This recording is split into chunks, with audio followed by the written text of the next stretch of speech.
Yo les gars, aujourd'hui on se retrouve pour un nouveau tuto créatif, comment faire spawner un ravitaillement dans sa map fight. C'est parti, je vous montre ça tout de suite. Alors tout d'abord vous allez dans appareil et vous allez sur générateur de ravitaillement. Une fois que vous êtes sur générateur de ravitaillement, vous le placez. Vous le placez où vous voulez qu'il spawn le ravitaillement, en gros qu'il atterrisse. Donc moi je veux qu'il spawn ici, du coup je le mets là.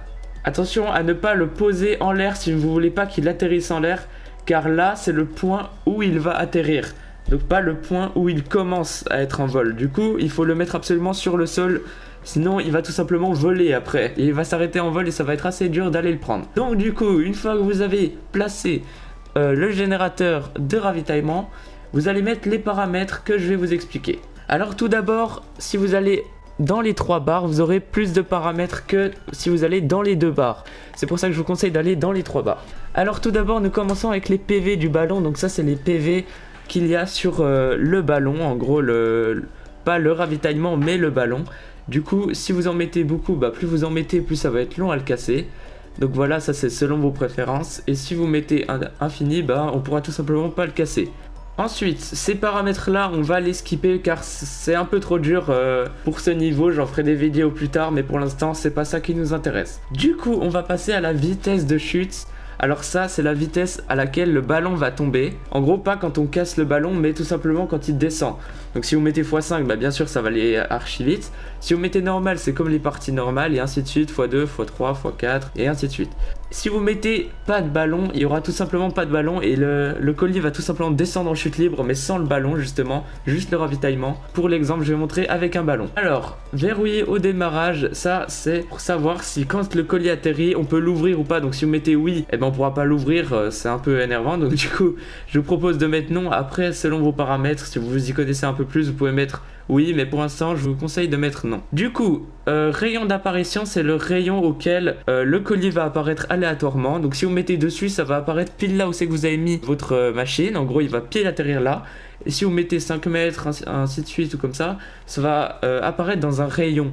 En gros, si vous mettez 100 mètres, ça va apparaître dans les 100 mètres aléatoirement, quelque part dans les 100 mètres. Donc nous, on va mettre 100 mètres juste pour vous montrer l'exemple après. Du coup, afficher un fumigène au point d'atterrissage. Donc ça, c'est le fumigène que vous voyez dans les parties normales. C'est pour savoir où le colis va atterrir.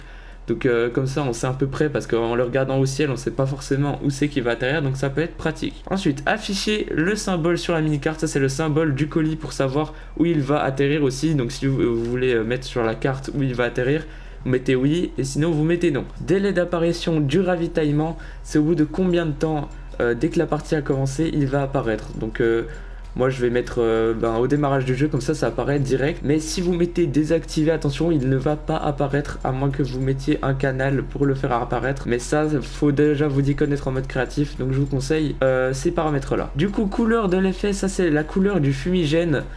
Pour savoir justement où le colis va atterrir. Donc nous on va le mettre en rose, comme ça on va bien le voir. Ensuite le style du ballon, ça c'est pas mal ce qu'ils ont fait. En gros ça sera le style justement du ballon. Donc vous pouvez mettre vraiment tout ce que vous voulez. Normal, c'est comme en partie normale. Classique, je sais pas, j'ai pas encore testé, mais je pense que c'est un autre style. Ensuite anniversaire, c'est en gâteau d'anniversaire avec un cadeau et tout. Et fête, j'ai encore jamais essayé, donc on va essayer fête. Voilà, donc les autres canaux ici, pour l'instant ça nous intéresse pas, c'est un niveau au-dessus. Donc on fera des autres vidéos si ça vous intéresse vraiment. Donc voilà. Du coup, là, si vous voulez mettre des trucs en spécifique dans votre colis, que vous voulez pas que ça soit aléatoire, vous allez tout simplement prendre les objets que vous voulez. Donc par exemple, moi si je veux un bourlingueur, vous prenez un bourlingueur et vous allez à côté de votre générateur et vous allez tout simplement le déposer au-dessus, comme ça, et hop, il va rentrer dans la machine. Donc voilà, du coup, dès qu'on va ouvrir le colis, il y aura un bourlingueur. Si vous mettez rien, ça va mettre un stuff aléatoire, donc ça peut être aussi pratique. Alors c'est parti, on y va pour le test, let's go. Voilà, donc les gars, je viens de lancer le jeu, donc comme vous pouvez le voir, il a pas spawné devant moi. De base, j'avais mis ici le générateur,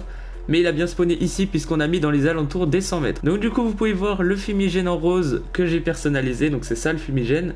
Et là en haut vous pouvez voir le ballon en mode fête. Donc du coup ça c'est un style, c'est pas le ballon normal. Donc du coup on va l'attendre, on se retrouve dans 1 heure. Voilà les gars, donc du coup on est 1 heure après que j'ai dit ça. Du coup regardez, il se pose pile là où il y a eu le fumigène. Et du coup regardez-moi cette merveille. Donc là comme on peut le voir, on peut pas le casser, il est indestructible puisque j'ai mis les PV à l'infini. Donc du coup je tiens à préciser que c'est vraiment ça le ballon et pas ça, parce qu'il y en a des qui comprennent pas encore. Du coup on va fouiller et regarder ce qu'on y trouve. L'arme qu'on a mis avec des munitions bonus. Donc du coup voilà, je vous ai un peu expliqué cette mise à jour et ce nouveau ravitaillement. Franchement, dites-moi dans les commentaires si ça vous fait plaisir ce genre de vidéo et dites-moi aussi le genre de vidéo que je peux vous mettre. Sinon on se retrouve pour une prochaine vidéo la semaine prochaine. Et moi je vous dis ciao!